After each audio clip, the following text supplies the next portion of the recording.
ప్రపంచంలో ప్రతి జీవి ఏదో ఒక రోజు మరణాన్ని తప్పక ఎదుర్కొంటాడు. అయితే కొన్ని మరణాలు మాత్రం సాధారణంగా జరగవు. కొన్ని మరణాలు కాలక్రమంలో మిస్టరీగా మారిపోతాయి. ఆ చావులకు కారణాలు నిస్సందేహంగా తెలియకపోవడంతో వాటిపై ఎన్నో ఊహాగానాలు, అనుమానాలు చెలరేగుతుంటాయి. అలాంటి ఉదాంతమే లండన్ లో జరిగిన జాయిస్ విన్సెంట్ మరణం. ఆమె మరణానికి సంబంధించిన పూర్తి వివరాలను ఈ వీడియోలో చూద్దాం. జాయిట్ విన్సెంట్ అనే మహిళ 1965 అక్టోబర్ 19న లండన్ లో జన్మించింది. ఆమె 2001లో తన ఉద్యోగానికి రాజీనామా చేసి సన్నిహితులతో సంబంధాలు తెంచుకుంది. అనంతరం గృహహింస బాధితుల కోసం నిర్మించిన ఓ ఆశ్రమంలో ఉండడం ప్రారంభించింది. అప్పటి నుంచి ఆమె పూర్తిగా ఒంటరిగా జీవించసాగింది.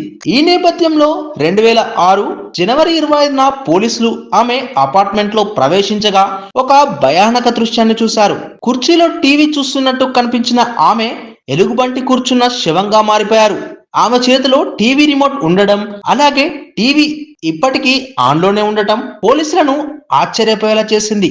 శవం పూర్తిగా అస్థిపంజరంగా మారిపోయినప్పటికీ ఆమె దంతాల ఆధారంగా జాయిస్ విన్సెంట్ అని గుర్తించారు.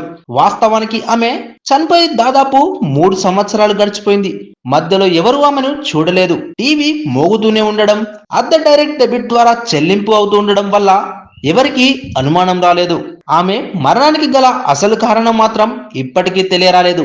ఇది ఇప్పుడు ప్రపంచ చరిత్రలో అత్యంత విచిత్రమైన మరణ మిస్టరీగా నిలిచిపోయింది.